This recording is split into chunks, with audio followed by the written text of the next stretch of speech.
धूमज्ञानतिमिरन्धस्य ज्ञानाञ्जनशलाकया चक्षुरुन्मिलितं येन तस्मै श्रीगुरवे नमः। श्रीचैतन्यमनोभीष्टं स्थापितं येन भूतले स्वयं रूपकदा मह्यं ददाति सपदाधिकं। वन्देऽहं श्रीगुरु श्रीयुतापदकमलं श्रीगुरुन् वैष्णवांश्च श्रीरूपं साग्रजातं सहगणरघुनाथान्वितं तं सजीवं साद्वैतं सावधूतं परिजनसहितं कृष्णचैतन्यदेवं श्री राधा कृष्ण पदान् सहगण ललिता श्री विशाखान्वितांश्च नमो विष्णुपदाय कृष्ण पृष्ठाय भूतले श्रीमते भक्तिवेदांत स्वामिनिति नामिने नमस्ते सरस्वती देवे गौरवाणी प्रचारिणे निर्विशेष शून्यवादी पाश्चात्य देशतारिणे नमो महावदन्याय कृष्ण प्रेम प्रदायते कृष्णाय कृष्ण चैतन्य नामिने गौरत्विषे नमः। हे कृष्ण करुणा सिंधो दीनबंधो जगत्पते गोपेश गोपिका कांत राधा कांत नमोस्तुते। तप्त कांचन गौरांगी राधे वृंदावनेश्वरी वृषभानुसुते देवी प्रणमामि हरिप्रिये। वाञ्छाकल्पतरुभ्यश्च कृपा सिन्धुभ्येव च पतितानां पावनेभ्यो वैष्णवेभ्यो नमो नमः। जय श्री कृष्ण चैतन्य प्रभु नित्यानंद श्री अद्वैत गदाधर श्रीवासादि गौरभक्तवृंद। हरे कृष्णा कृष्णा कृष्णा हरे हरे, हरे राम राम राम हरे हरे। हरे Krishna. So a warm welcome to everyone. We are commencing a new series which is from chapter 7 to chapter 12, which is that part of Bhagavad Gita where Krishna is talking about Bhakti Yoga. So the Karma Yoga part we have done in detail. So we are going to the Bhakti Yoga part now. So as usual, we will start with the verses of Yamunacharya's Jitartha Sangraha, where he summarizes sections as well as summarizes chapters itself. Right. So we'll recite some verses. So if you see the first one, this is considered the summary of the entire Bhagavad Gita. Right. What is on the screen? So Dharma Jnana Vairagya Sadhya Bhakteka Gocharaha Narayanam Param Brahma Gita Shastre Samiritah. So Yamunacharya is saying that using Swadharma, Jnana, Swadharma as in Karma Yoga, Jnana, Vairagya, these are Sadhya Bhakti Eka Gocharaha. The target is Bhakti Yoga. And the goal of Bhakti Yoga is Narayana Param Brahma, Gita Shastra Samirita. And this is how Gita is being composed. Okay, so he's basically, because the Bhakti Yoga in the middle, 6 chapters, is basically surrounded on both sides by discussion on Karma and Jnana. Right, so that is why he's saying like that. Then the first 6 chapters he summarized like this: Jnana Karmatmike Nishche Yoga Lakshye Samskrite Atmanubhuti Siddhyarte Purva Shatkena Chodite. Purva Shatka means the first 6 chapters. So he's saying the first 6 chapters, the purpose of it was Jnana Karmatmike Nishche. Krishna speaks about Jnana and the path of Jnana and Karma. And Yoga Lakshye, the goal of these two was Yoga. Yoga as in the Dhyana Yoga part. Okay, so that means why was Karma Yoga, Jnana Yoga there in the Bhagavad Gita? If you see, it leads to this yoga. So, Atmanubhuti Siddhyarthi, so that you can realize the self. So please try to understand that Karma Yoga or Jnana Yoga in itself, it is not going to give one kind of liberation, especially Karma Yoga. It doesn't give you moksha. Okay, it brings a person to Sattva Guna. It brings him to the point where he finds self-realization extremely easy. Atmanubhuti Siddhyarthe, right? But then he has to practice yoga. If you remember in the 6th chapter, we had discussed this elaborately. That it is not that someone does only Karma Yoga and then he goes back to Godhead or even he gets impersonal liberation. No, he will not get it. Karma Yoga will basically remove the Rajoguna, Tamoguna, reduce it, increase Sattva Guna in him. And remember the definition of Karma Yoga that we had seen, right? So he has to do it as an offering to the Lord. He has to do it, without worrying about the fruit. He has to do it not thinking that he's the doer and so on. And he has to do it for the welfare of society. So there were 3-4 characteristics of Karma Yoga. So when he does like that, Karma Yoga, then he comes to a platform where self-realization will now be easy for him. Okay. And then he will have to do yoga. The yoga is the Dhyana Yoga part. Right. So that is the first 6 chapters. So this is how Yamunacharya summarizes the initial 6 chapters. Okay. So this is all that we have already done now. Right. Now we are going into the middle 6 chapters. So what is the middle 6 chapter saying? So again, beautiful summary. I like this kind of summaries very much, because it kind of in a very concise form puts condenses whatever is being said. So look at the verse number 3. Madhyame Bhagavat Tattva Yachatme Avapti Siddhaye Jnana Karma Vinirvrityo Bhakti Yoga Prakirtitaha. Okay, so this is considered a summary of the middle 6 chapters. That means chapter number 7 to 12. All these have been summarized in this particular way. So let's go into that a little bit more. Yeah.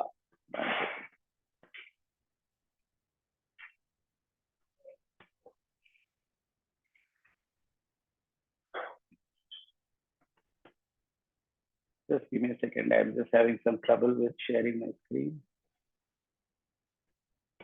Yeah.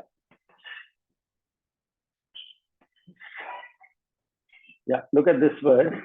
Madhyame Bhagavat Tattva Yachatma Avapti Siddhe Jnana Karma Abhinirvritya Bhakti Yoga Prakirtitaha. Okay, so look at the translation of what Yamunacharya says, and then we will discuss this.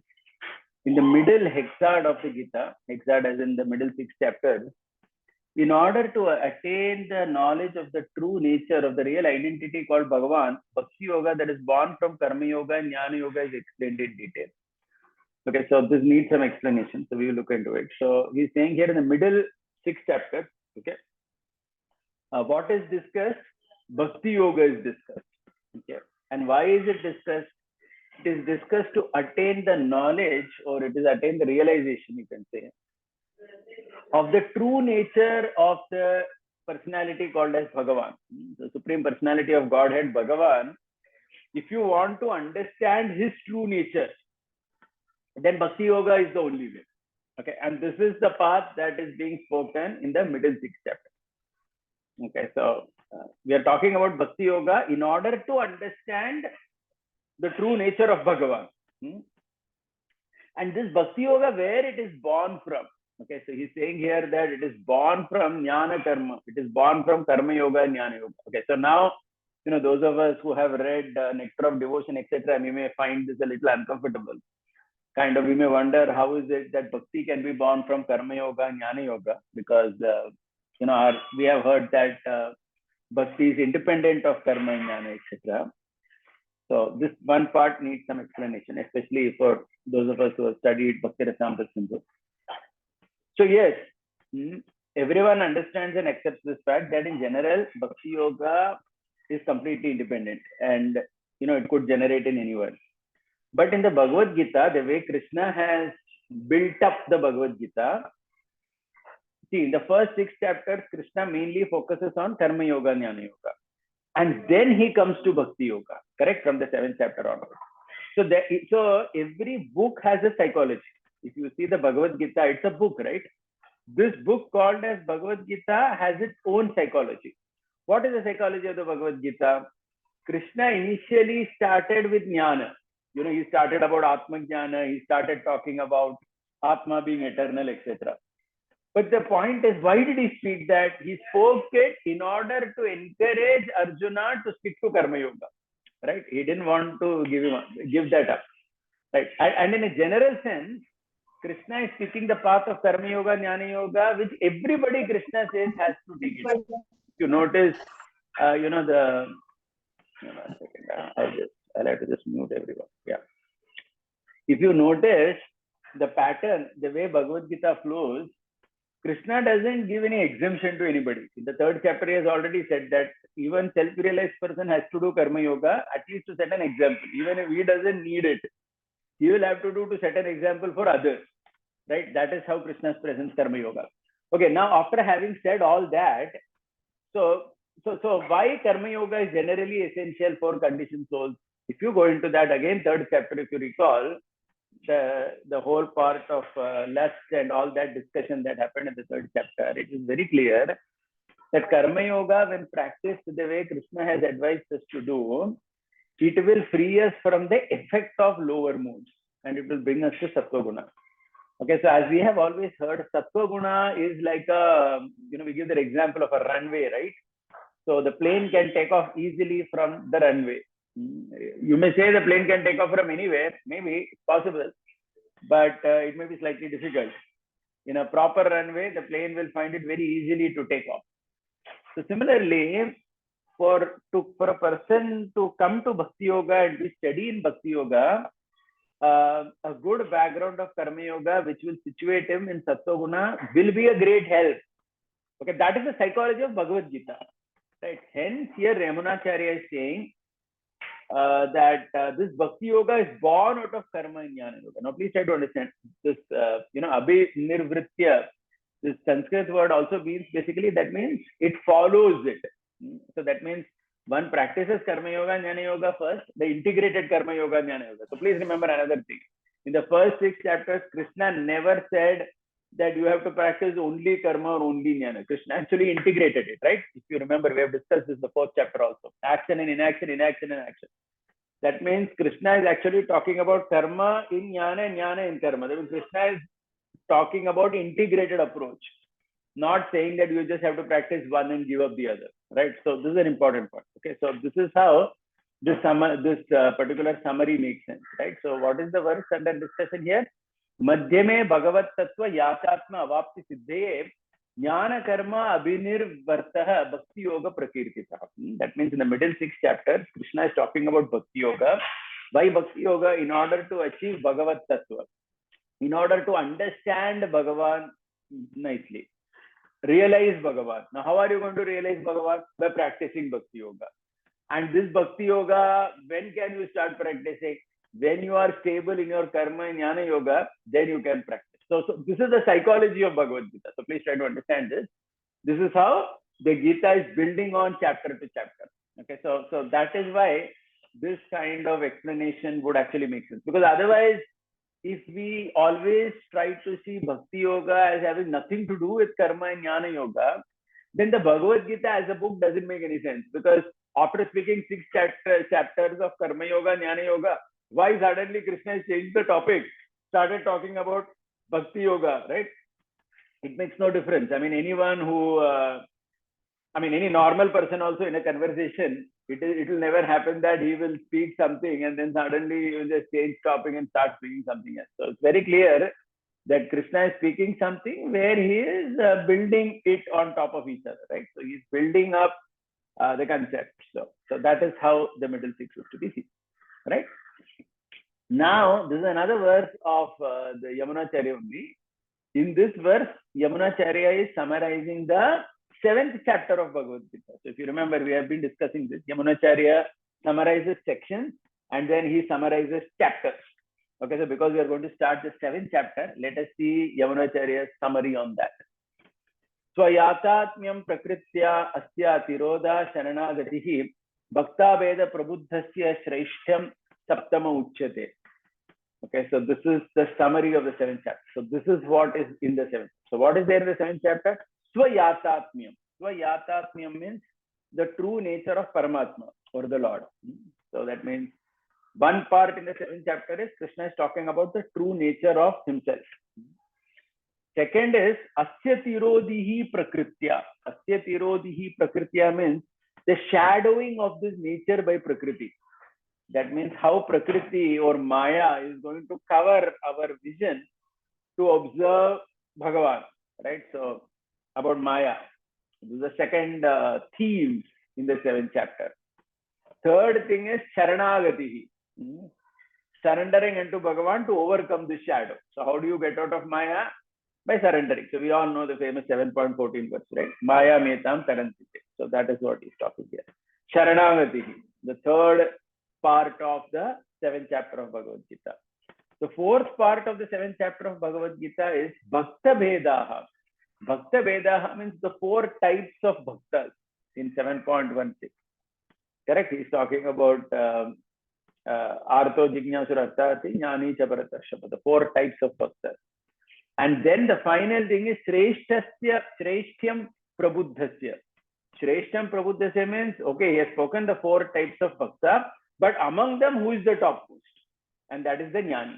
Okay, and why is that Jnani considered top? Right? So there are 5 themes in the 7th chapter of Bhagavad Gita. So such a, I like these kind of verses because they summarize it very nicely and it helps us to remember chapter. So yatyatmam prakritya asya tirodhihi sharanagatihi bhakta veda prabuddhasya shreshtam saptama uchyate. So in the 7th chapter, Krishna is speaking 5 themes. Swayatatmam, true nature of Paramatma. Prakritasya virodhihi, how Prakriti stops us from understanding Bhagavan. Third is Sharanagatihi, how if you surrender to Bhagavan, then you can overcome these problems. Bhakta Vedaha, that means the 4 types of bhaktas, and Shreshtam Prabuddhasya, the topmost among them, which is the Jnani. Prabuddhasya means the Jnani. Okay, so this is the content of the 7th chapter of Bhagavad Gita. Okay, so now we have seen the summary of the middle 6 chapters of Bhagavad Gita as per Yamunacharya, and we have also seen the summary of the 7th chapter itself of by Sripad Yamunacharya. Right, now having understood that, let's go into the verses. Okay, so I'm using here the translation of Sripad Ramanujacharya, obviously, and his commentary as well. And what I will also be doing is I'll be focusing only on those parts which are differential, right? Differential as in all of us, we have read, undergone Bhakti Shastri course, read Srila Prabhupada's Bhagavad Gita as it is. So kind of nobody here is completely new to these topics. So I'm going to refer only to those points which are additional here, because many points that the Acharyas say are all very common. So many things that Ramanujacharya says has been taken by Vishwanath Chakravarti Thakur, Jiva Goswami, and Srila Prabhupada as well in their commentary. So those parts I'm not going to say because you can always read that and understand. So I'm only going to speak the differential part so that we go a bit quickly. Right. So the first section is what? The glories of Paramatma, right? So we just saw that, right? So that is the first section. So if you remember, I just said that. So Yathatmyam. So Yathatmyam means the true nature of Paramatma. Okay, so this is the theme from 7.1 to 7.12. First 12 verses, Krishna is speaking about Swayatatmya. Okay, and then from 13, 14, he's speaking about how Prakriti covers. Then he speaks about Sharanagati, 7.14. 7.16, 4 types of devotees. And then onwards, the entire chapter is about why Jnani is superior among all the 4.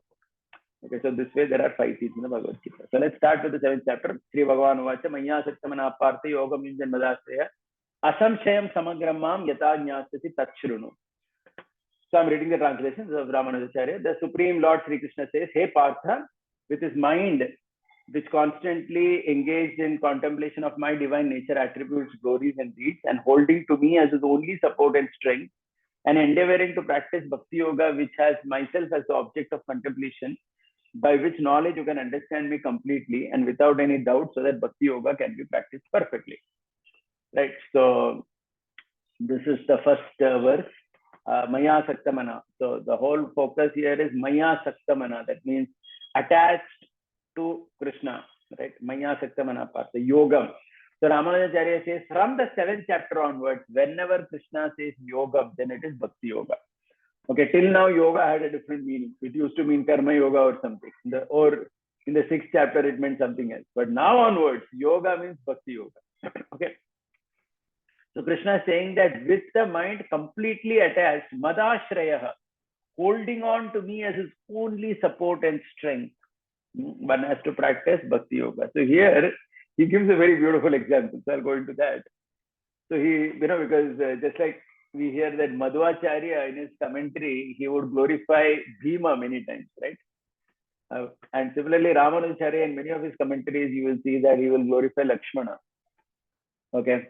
And you will see that also. He brings it here very beautifully. So he says in the Ramayana, what happens is, actually he says that Bharata was also a very great devotee of Lord Ram, right? As much as Lakshmana or even superior or whatever. He was a great devotee. But he says that Bharata had a lot of trouble in his life because he would not always stick to Ram. Okay, stick to Ram as in very physically. So if you see the Ramayana, it is said that Lakshman was always with Ram and Bharata Shatrughna. They would always go around, be together. Okay, so Ramanuja says here that Bharata, he had left Ram and gone to his mama's house, correct? And that is the time all problems happened. So he says that Lakshman never did this mistake only. He was always very much attached to being with Ram. Always, he never left Ram, if you carefully see. Even when Ram went to with Vishwamitra, only Ram was called. Even Lakshmana was not called, only invited by Vishwamitra. Even our Dasharath Maharaj doesn't even explicitly ask for Lakshman so much. He's addressing Ram only. Suna Sodasha Varsho me Ramo Rajiva Lochana. Vishwamitra is only lamenting that, oh, Ram is young. But along with Ram, Lakshman also goes. And similarly, throughout the Ramayana, you will see Lakshman is always very closely with Ram always. So Ramanujacharya says that because of being like that, Lakshman never faced any problem only in life. On the other hand, he says Bharata, he went to his mama's house, is that without Lord Ram. And he says that so much of trouble happened and everybody doubted him. Right? If you see in the Ramayana, Kaushalya doubts him, Vashishta doubts, when he comes back, right? When Bharata Shatrughna, when they come back, when Dasharath Maharaj has passed away, everybody feels that Bharat is also part of the conspiracy with Kaikeyi. Correct? Kaushalya feels like that. Vishwamitra also feels like that. Guha feels like that. Guha is also suspecting Bharata. God knows why this fellow is going to the forest. All the Ayodhyavasis are doubting him. Okay, so he says that Bharat felt that only since I went to KK, all these problems come. I shouldn't have left Ram. So Ramanujacharya says that Bharat had this thought in his mind, why did I leave Ram and go somewhere like this? Because I did that only, so much of trouble came. Right?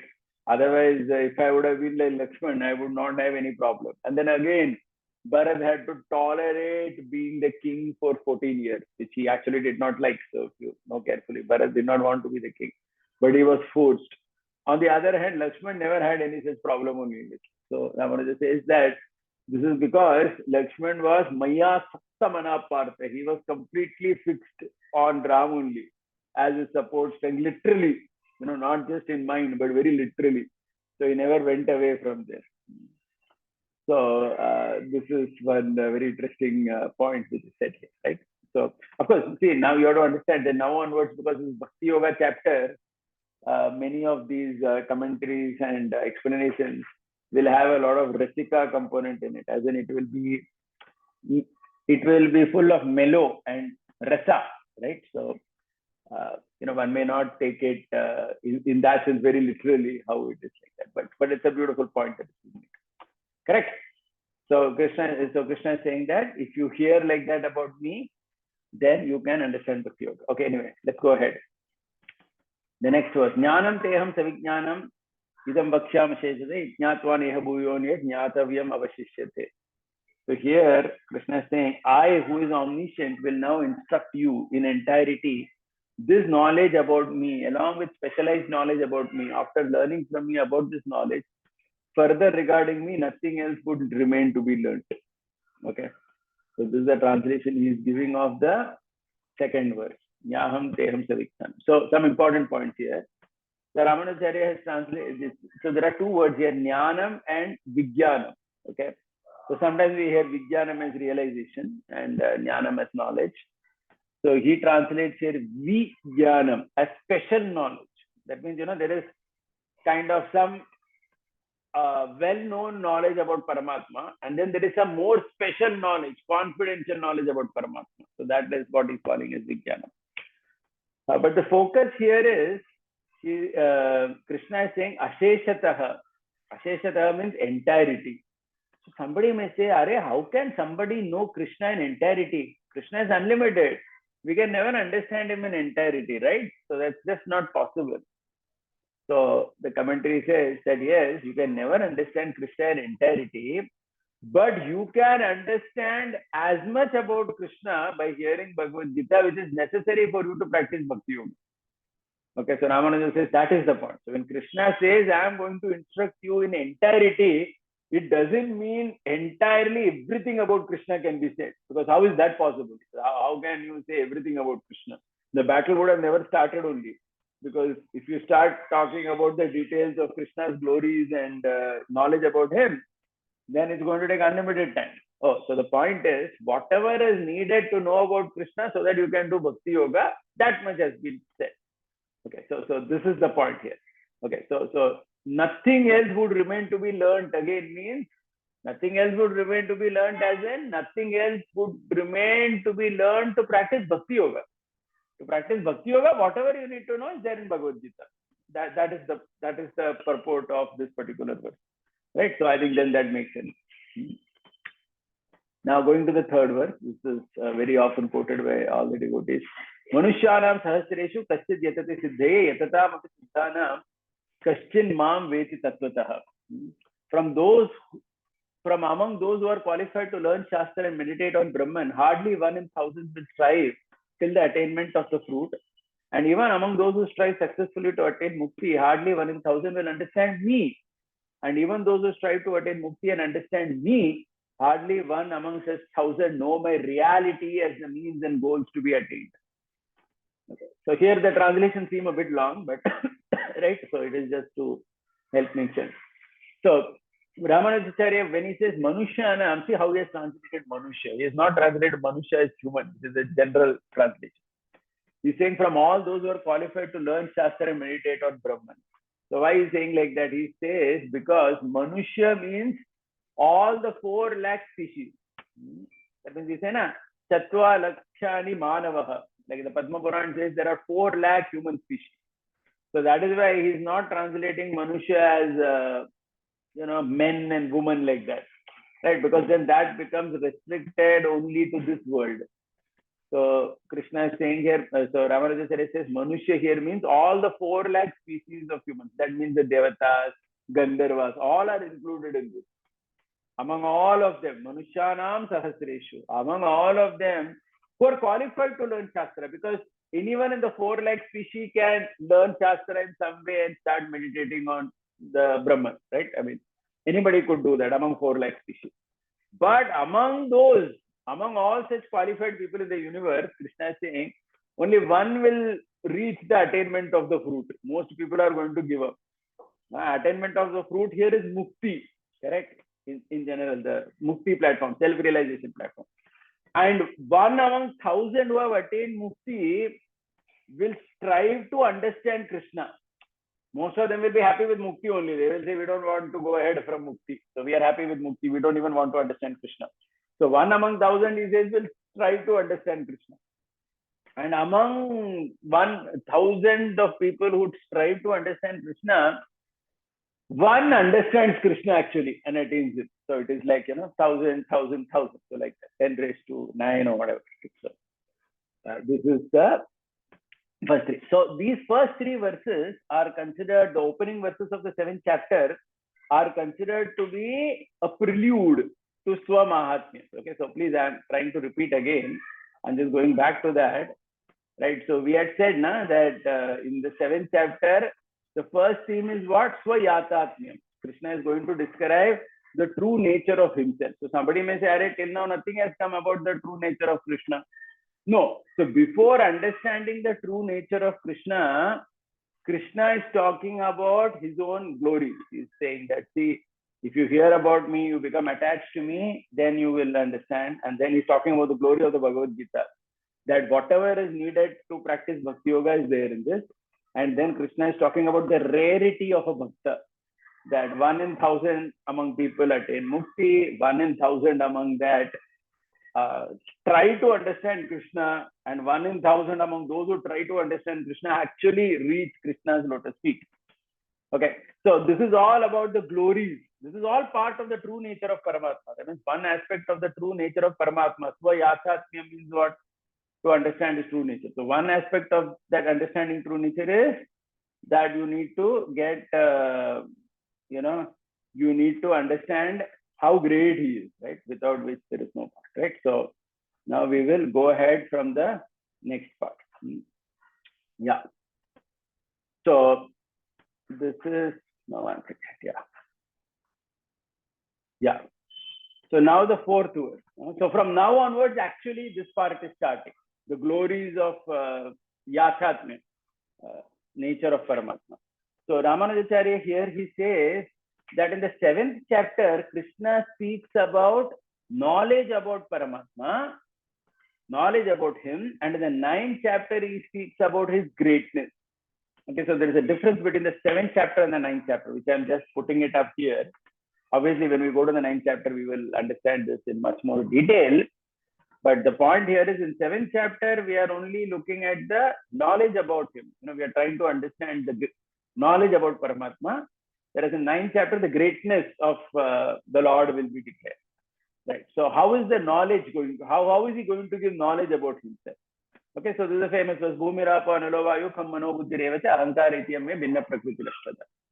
So the point is, Ramanujacharya says that Krishna basically wants to say, as part of knowledge about himself, that he's the owner of everything. But how will he say that I'm the owner of everything? If he has to say he's the owner of everything and he actually has to list down everything which is there in the universe, then the Bhagavad Gita will never end. For example, imagine if Krishna has to say, then I am the owner of all the mountains. I am the owner of all the gold. I am the owner of all the rivers. I am the owner of all the oceans. So there are so many entities, groups of things in this world like this. When will the Gita end? Okay, so he says, so for all the Vedantic people, the example of pot and pot maker is their favorite example. Generally, if you read any Vedantic commentary, even if you see Prabhupada's Chaitanya Charitamrita, description of Nimitta Karan and all that, the example of pot maker is given. So that's a favorite example. So he says similarly, suppose if you go to a pot maker and the pot maker wants to tell you that all the pots here are mine. Okay, so many pots are there, right? I mean, hundreds of pots may be there, different jugs, different cups of different sizes. So many things would have been made. So what will the potter say? One easy way for him to say that he owns everything is, he can simply say that all this clay is mine. Because once the potter says all the clay is his, then everything made from the clay is also his only, right? I mean, there is no need only of going on saying that the pots are also mine, the glasses are also mine, the other vessels are also mine. No, he just has to say that all the clay is mine. Okay, so from the clay, whatever is made is his. That's it, matter over. So that is why he says Krishna, he is talking in terms of ingredients. And another reason Ramanujacharya is talking about ingredients is because even Brahma cannot say this. Because Brahma can only say that he owns this universe, but the neighboring universe is not Brahma's. Okay, but Krishna is Ananta Koti Brahmanda Nayaka. He is owning all the universes. Okay, so from Krishna's perspective, only this universe is not his. Even the neighboring universes are all his. So that's why this is more appropriate only to Krishna. Okay, so this description will not fit any other Devata also. Right? Because Brahma could say that I own everything in the universe, but that is only for this universe, he can say. Maximum, as a secondary owner. He doesn't own the other universe. Okay, so like that, right? So Bhumira also, of course, the translation is easy. Earth, water, fire, air, ether. The internal organ named the mind, which controls is associated 5 sense organs and 5 motor organs. I'll explain this. The principal entity called Mahan and the evolute of Mahan called Ahankaram. Thus, above 8 are 8-fold divisions. So Ramanujacharya, what he does is, in mind, he includes all the other senses. You know that, right? Sometimes the Pancha Jnanendriya and the Pancha Karmendriya are also treated part of the mind only. Because all the senses are not just these external things. It is the mind, like Shrotram, Chakshus, Parshanam, Charasanam, Granam, Evacha, Adhisthaya, Manaschaya, Vishayam. So basically, it is the mind only which is connected to all the senses. So mind ke saath, he has put all the 10 senses. And Buddhi has called it as Mahan. Mahan means what in Prabhupada's books we read as Mahat Tattva. Okay, so Mahat Tattva, they are calling here as Mahan. Because Mahat Tattva se hi Buddhi aati hai. Okay, so you could say, that means in place of Buddhi, you can use that word Mahat Tattva also. So that's why they're doing it. And Ahankara is, of course, another component of Mahat Tattva, which is separated. So these 8. So why these 8 are written? Because from these everything comes. I mean, if you look at Mahat Tattva, Ahankar, the mind, the 10 senses, and the 5, gross objects, from this everything in the universe is created. That's it. This is basically the composition of everything in the universe. Okay, now we are going to the next verse, right? In the next verse, Krishna is going to talk about apareya mitasvam. So Ramanujacharya says that the next verse, the first line word which is there, the apareya, that also you have to attach it with this only, because all this is apara prakriti. Correct. So that word aparayam has gone to the next verse, but actually it is in connection with 7.4 only. Right. Aparayam itastvanyam prakritim vidhi me param jiva bhuta mahabaho edam dhariti jagat. Oh mighty armed Arjuna, understand this non-sentient prakriti to be inferior compared to the completely different prakriti which is incredibly superior, which is the aggregate of the jivatmas who are the sentient beings which belongs to me and is subordinate to me. The entire universe which is produced by the non-sentient prakriti is born by these jivatmas. Okay, so yeah.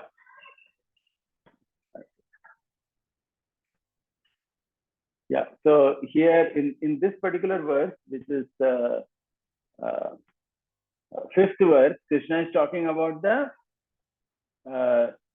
apara prakriti. Okay, so it is just like somebody is a very rich man, he has two possessions, he has two houses, okay, or two basic things that he possesses. He wishes to say that one is superior to another, right? One property is superior to another property. So till now, Krishna had spoken about the apara prakriti. In this verse, he is talking about the para prakriti. And what is the para prakriti? It is the jivas. And he's saying here, the jivas are dharite jagat. That means the jivas are managing the world. That is how he is discussing this. Okay, so that means the idea is this body, the jiva is actually controlling the matter, right? This whole material body is being controlled by the jiva. But of course, the difference is the jiva controls only this body, the one body that is situated. Whereas Paramatma controls or does dharyate of the entire jagat. Okay, but in this verse, Krishna is speaking about the jivatma, saying that they all control this material world. How do they control the material world? Because each one controls his own body. So the whole material world is managed. Correct? Because the whole material world is what it is. It's basically all the jivas are nothing but a combination of body and atma, right? When you say lion, what does lion mean? Lion means there is the body of the lion and the atma, which is there in the lion, right? Without the atma, the lion cannot live. And without the body also, there is no meaning to calling it a lion anymore. So when you say lion, simha, then it means there is the body of the simha, which is being controlled by the atma, which is, of course, which is different from the simha, but still, right, it is there. But it is the atma that is actually bearing, literally, or bearing or, managing that entire body of the life, right? So that is why he has given it like that here, the translation. Right, so these are the two different properties of the Supreme Lord. One is the apara prakriti and one is the para prakriti. Okay, now having said this, somebody may say, Are, Krishna till now he said that, okay, all the earth, water, fire, and ether belongs to him. And then he's saying that all the jivatmas are also subordinated. Then what about the combinations of it? Like, lion, tiger, and so on, the forms. So that Krishna explains or says in the next verse. Etad yonini bhutani sarvanityupadaraya aham krishnasya jagata prabhava pradayastata. Understand all living entities starting from Brahma down to the blade of grass have as their cause the jivatma aggregates and the eightfold non-sentient entities. And both these prakritis belong to me. Further to this, for the entire universe, I am the cause for its creation, the cause of the dissolution. Okay, so here Krishna is making it clear that all the combinations are also mine. That is, all the living entities, right from Brahma to a blade of grass, everything is a combination of Chit and Achit, right? Because when you say Bhutani, Bhutani means what? Bhutani means a combination of Chit and Achit. Chit is the soul and Achit is the matter. So that combination, all that Krishna says, everything belongs to me only. And now he's saying something furthermore also in the second part of the verse. Aham Krishnasya jagata prabhava pralayastata. Prabhava pralayastata means it is not only that everything is owned by Krishna. He's saying here that I am the source of everything and I am the destination of everything. Prabhava means from me only it is coming, and pralaya means in me only it is coming back at the end. right? It is just like a cloth is made of cotton. So from the cotton, the cloth is coming, and when the cloth is disintegrated, it again becomes cotton only, right? So similarly, all the bodies of all the jivatmas are coming from him, and then it is again going back to him only, right? So in this way. Yeah. So the next one. So these are all glories of Paramatma. Please remember. Matta parataram nanyat kinchidasti dhananjaya mahi sarvam idam proktam sutre manigana iva. So Ramanuja gives a very brilliant commentary to this, so something very special. So he says that since Krishna has already said he owns everything, now he's clarifying that nothing or no one is above him. Okay, but he says that in this verse there is something special. So he says in this verse you can interpret this verse in two ways. One way to interpret this verse is Matta Parataram Anyasta Nasti. Matta Parataram Anyata Nasti means no one is higher than me. Okay, that is one way in which you can understand the verse. This is the normal way. Matta Parataram Anyat Nasti. That means higher than me, no one exists. That's one way. Another way is Matta Anyat Parataram Nasti. That means Matta Anyat means in objects or persons other than me, nothing is great.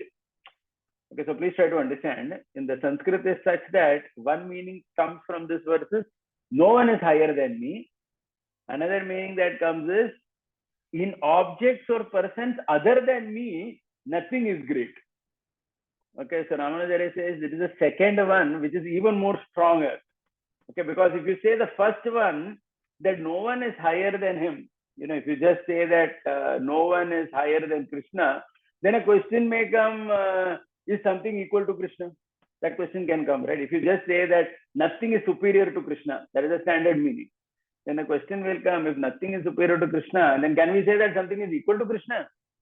So he says no. In objects or persons other than Krishna, nothing is great. So Ramanujacharya gives an example. It is just like saying, you can say no one is superior to Arjuna in archery.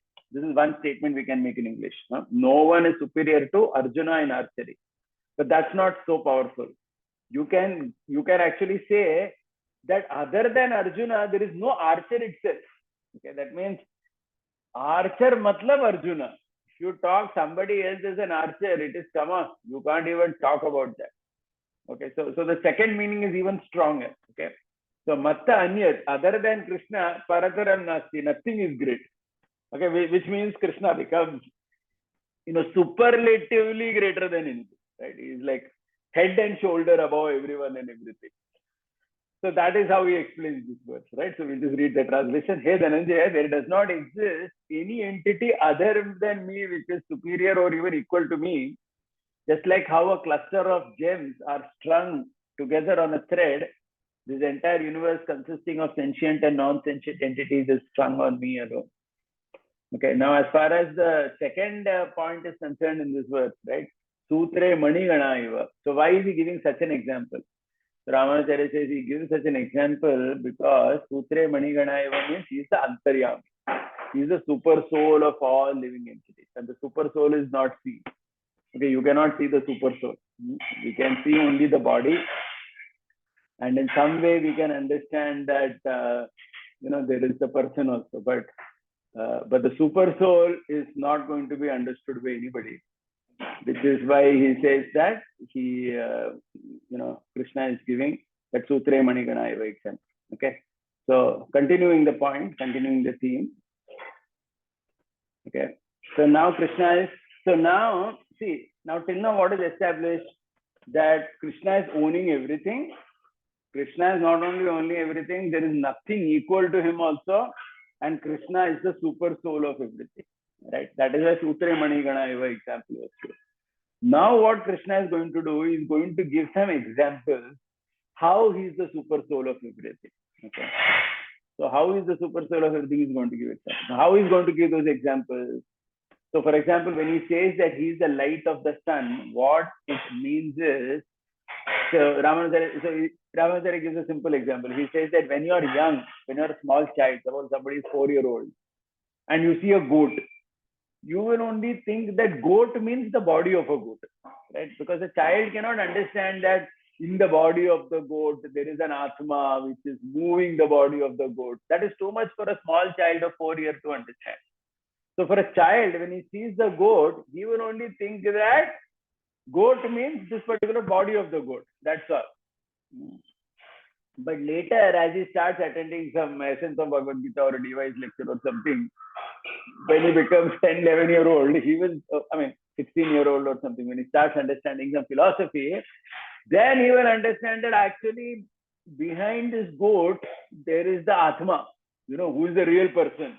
Okay, so the goat doesn't mean only the body, but there is this Atma also, which is moving the body of the goat and so on, who is desiring in the body of a goat, etc. But then he says, if you go little more deeper, then he will understand that there is actually a Paramatma also behind that Atma. And it is because of the Paramatma only that the goat behaves like a goat. It's the Paramatma that ensures that there is an essential nature of the goat which comes out in it, right? So, okay, so this aspect he will understand as a third step. Okay, so first step is to understand the body, next to understand there is an Atma, and then behind the Atma there is a Paramatma.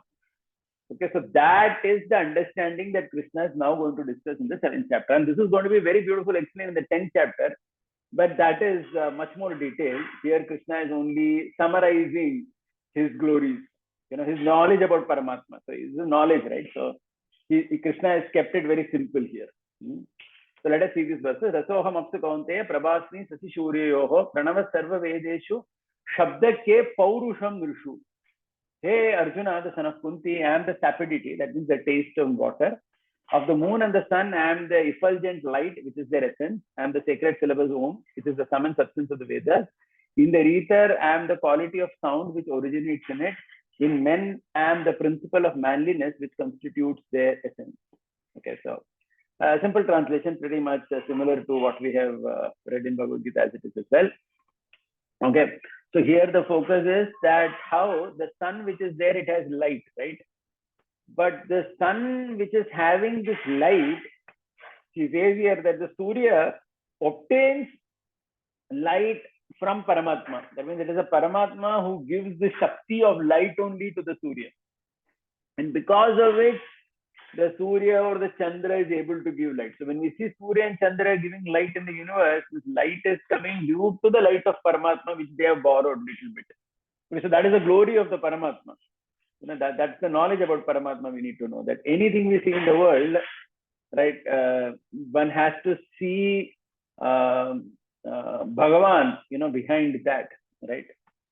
And this is something very amazing. This last part which is there, na, Shabdake Paurusham Nishu. The ability in man. This is actually, if you carefully think about it, it's an amazing point, right? The ability in man is considered as God. That means whenever we see anybody doing something amazing, able to accomplish something, we need to understand that this person is able to accomplish this because there is there is Paramatma who has given his grace to this person. And we can see the Paramatma in action over there. Okay. Because when Paramatma takes away that ability, the person is unable to do. Like we see our Arjuna lamenting that, oh, Krishna has left and, I have the same Gandiva, everything, but then I'm unable to do anything at all. Right. So we see that also in the Srimad Bhagavatam, where Arjuna feels that I'm unable to do anything like that. Right. So Shabdake Paurusham Nirshu. And this is something very unique to Sanatana Dharma, because if you see in Christianity, Islam, etc., this point is not accepted only. That God is the ability in man, because they don't want to see divinity only. They see God only in heaven or somewhere up there. He cannot be there like that in the world in so many things. This concept is just not there. It's a very unique concept of Bhagavad Gita, which helps us to see God literally everywhere, because the Paramatma is there everywhere. So that's the understanding. So it's a very beautiful part. Right. Going further, the next verse, Punyo Vando Prativyamcha, Tejaschasmi Vivavasav, Jivanam Sarva Bhuteshu, Tapaschasmi Tapasvishu. And in the earth, I am the sacred fragrance. Of the fire, I am the scorching property, which is its ability to burn things. In all the living entities, I am the principle of life, Pranavayu, which enables them to live. And in the ascetics, I am austerity or penance. Okay, so he's again giving some more examples because these are all the essence of everything, right? The essence of fire is its ability to scorch and burn something. Essence of living entity is the pranavayu and so on. So the essence is being spoken as Krishna. So I mean the Paramatma is the essence of all that, right? So when we see Bijam Mam Sarva Bhutanam Vidya Partha Sanatanam Buddhir Buddhimatamasmi Tejas Tejasvinamaham. So the first line Bijam Mam Sarva Bhutanam, Ramanujacharya gives something very interesting. He says Bijam means the principle of causation. Okay, principle of causation. So he gives an example, just like milk becomes curd. Okay, now if you see what it means is milk itself has this innate ability where it can transform to curd under certain conditions, correct? Materially, they say some bacteria is there, then it becomes curd. So that means in milk itself, that causation ability is there. There is this innate ability in milk to become curd. And that ability is Krishna. Okay, because if you remove that ability, it will never transform.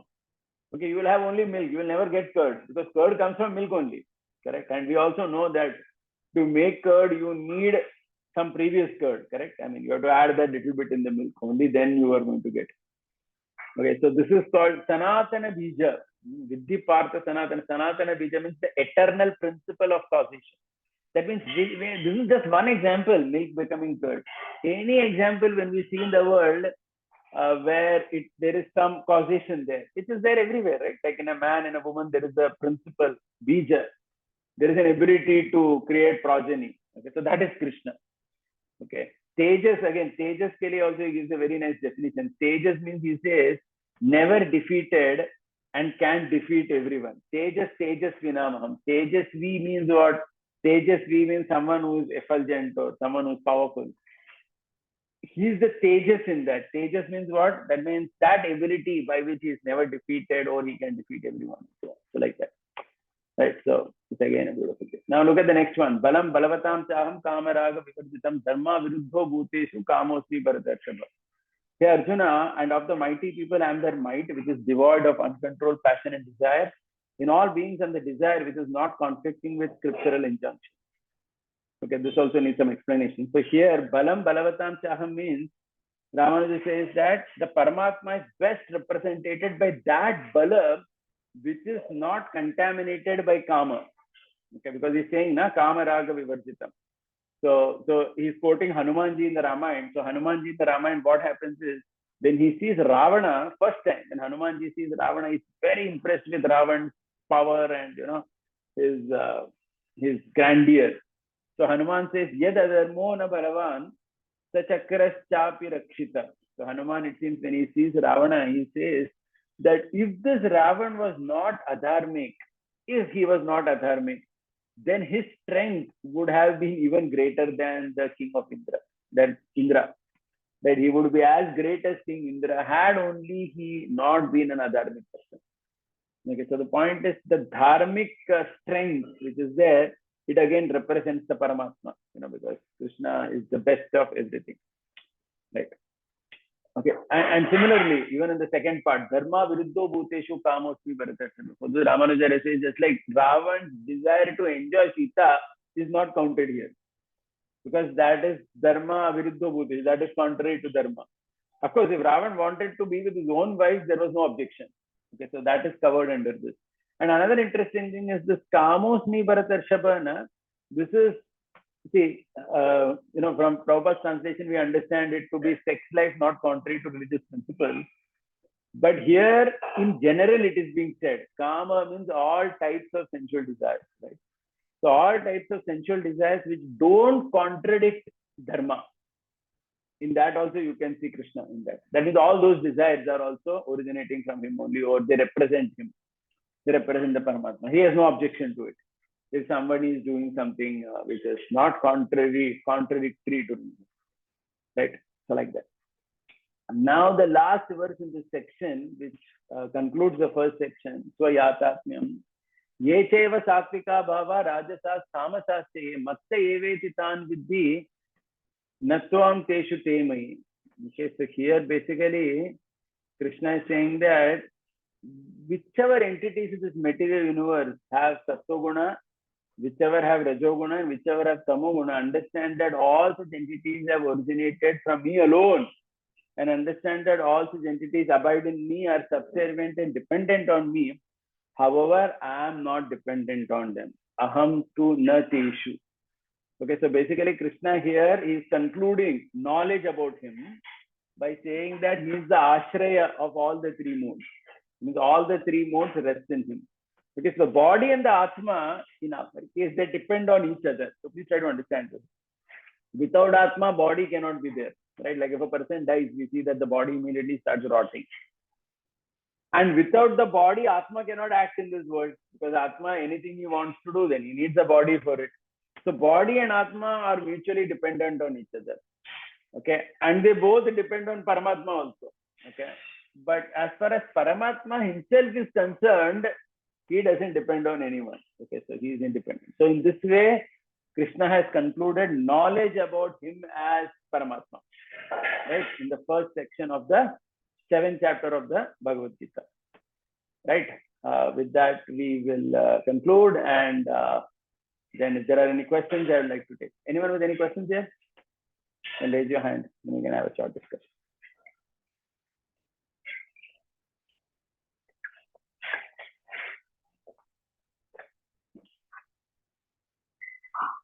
Yeah, Uddhavanam Prabhu, please go ahead. Hare Krishna, Prabhuji. Thank you very much, Prabhuji, for wonderful class. I was having one question, basically regarding the verse, this Manushyanam Sahasreshu, because I speculate in particular way, so I just wanted to check if my speculation is correct or not. So it is more contextual to our ISKCON society, because in ISKCON, as Prabhupada has described in many books and many purports, that there are two purificatory processes in ISKCON. One is this Bhagavat Vidhi, and second is Pancharatrik Vidhi.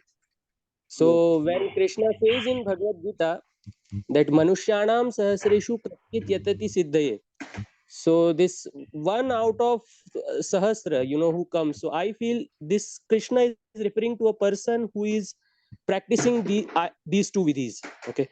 And out of such people who are practicing these vidhis, only one actually realizes him in truth. Because I don't know, I feel like this. So is my understanding correct? So do these purificatory process have some relation with this Manushyanam Sahasreshu, or is it is Which complete? purificatory process you're talking about? Beg your pardon? The Bhagavat Vidhi and Pancharatrik Vidhi. Oh. Okay, so let's just go back to that, word to word. I'll open Prabhupada's Gita also to understand.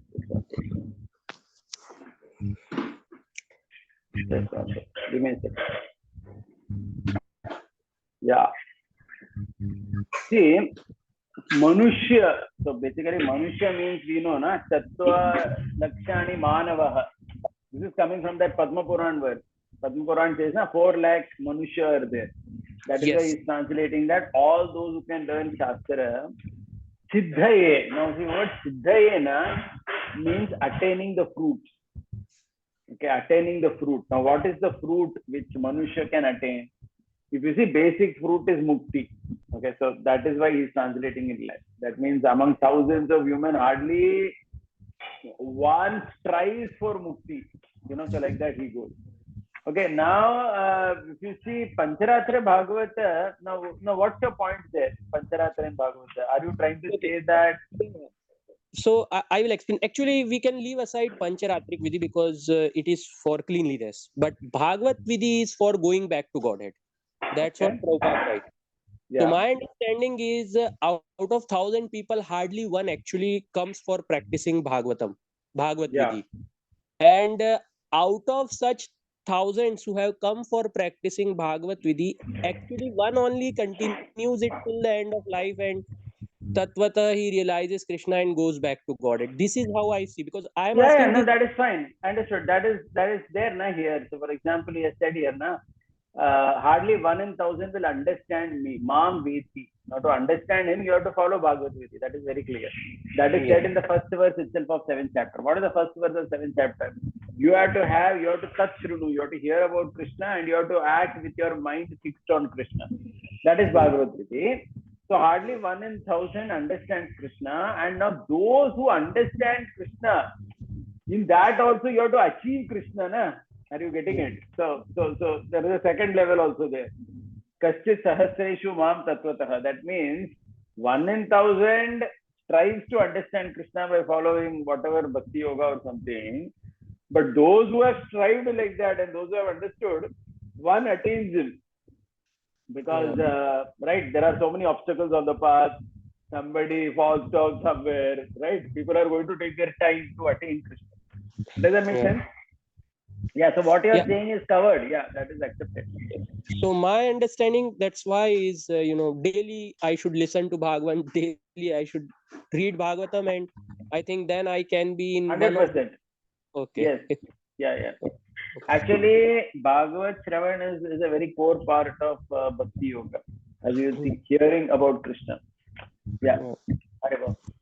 And probably one more question I was having, because I many times get confused with this mukti word, because mukti, when we talk about, so we see in Nectar of Devotion, Rup Goswami describes the 5 kinds of mukti.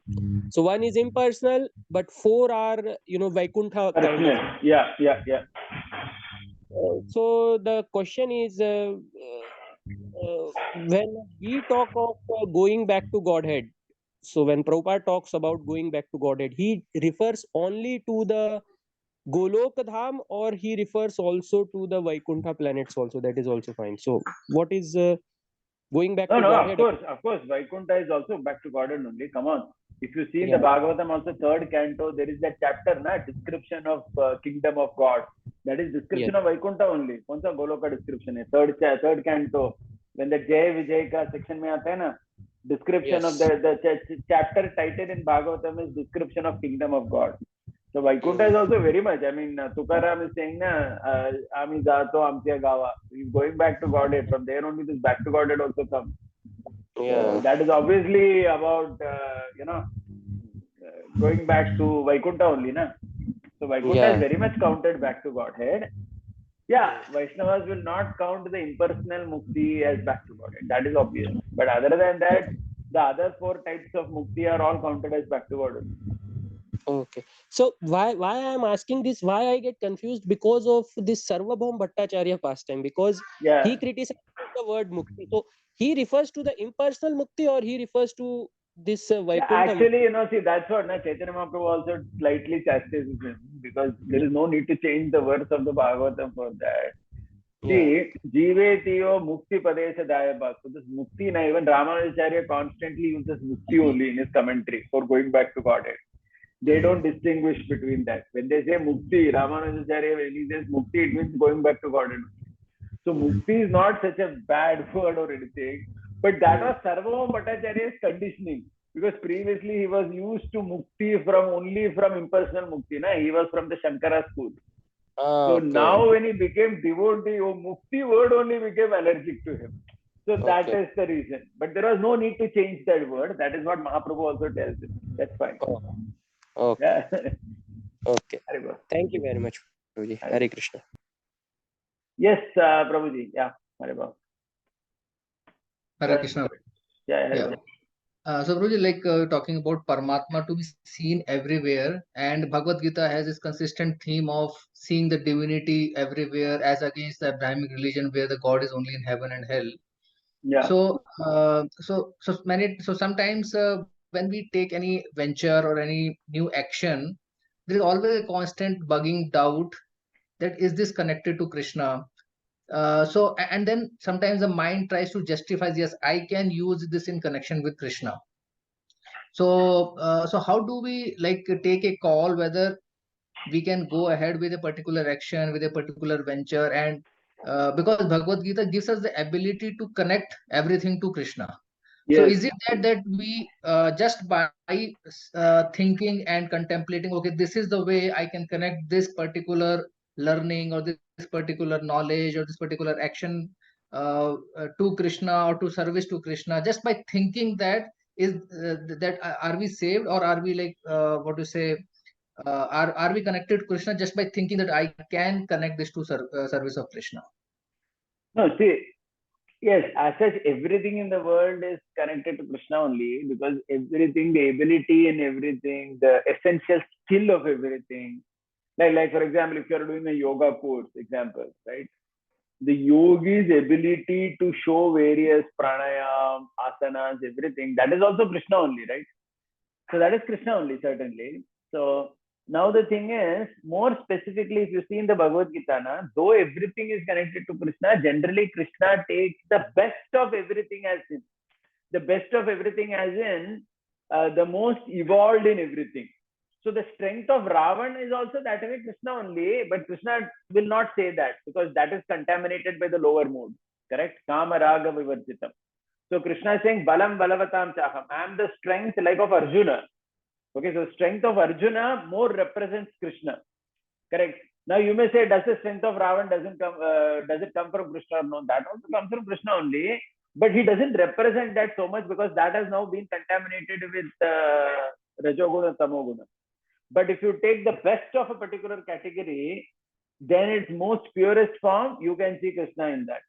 Okay, so I would say that anything we do, if you right, so that way, for example, even the cricket playing ability of Virat Kohli is also Krishna only, right? It is certainly, right, because that ability to hit a shot, or fast bowler bowling, that is also Krishna only. Everything is Krishna. But the Gita generally tells us that look for the best in that category, which is having lesser of Rajoguna, Tamoguna, and look at me in that. That is how Krishna presents. Does that make sense? So like that we can see in the world. Because, yeah, if you see Karma Yoga also, which we have already explained so much, Asatya Loka Raksha, it has to be for the benefit of people in general, right? The work. So anything in Rajoguna, Tamoguna is not going to be for the benefit of people in general. The Loka Sangraha point. Like Ravana's strength is not for the benefit of people in general. Arjuna's strength is for the benefit of people in general. So similarly, we'll have to see those skills, those occupations, or those endeavors, or those ventures which has a positive contribution to the people in general in the world, and not damaging them due to Rajoguna, Tamoguna. Then in that we can see Krishna. Does that make sense? Yes, Prabhuji. So yeah, that makes sense. So my question was also from the perspective of like choosing certain actions over others for serving Krishna. So some things are very clear. Like for example, I want to learn maybe the art of dressing or decorating, that can be directly connected to Krishna, or art of making money, right? That can be like in today's day, in today's scenario, these things are like architects, right? These things can be directly connected to Krishna very easily in today's ISKCON scenario. But there are certain other services which are perhaps like yoga and other things like that, which are may not be directly being used in Krishna service as of today. How do we make a decision that this can be connected to Krishna? Can we just if we think that okay, I know that this is can be connected to Krishna, is that good enough? Yeah. See, no. So see, we shouldn't again only think that this is an extreme approach. Sometimes we may take, where we may think that any occupation connection to Krishna means we have to see the direct connection. Like if an architect makes a temple, then he can see Krishna in his action. But what if is he making the Indian Parliament, or something like that? Okay. No, of course that also has to be seen like that only. Correct. So because when you say Sattva Guna, then Sattva Guna is used for maintaining the world. Okay. So we should not make actions so restrictive, or we should not say that I will see Krishna only if it is directly connected like that to Krishna. Like if I'm teaching something directly about Krishna, then that teaching is Krishna. But if I'm teaching, someone, some language, or something where he can earn money, etc., then in that we will not see Krishna. So I think that becomes very restrictive. So Sattva Guna means anything that is useful for maintaining the world.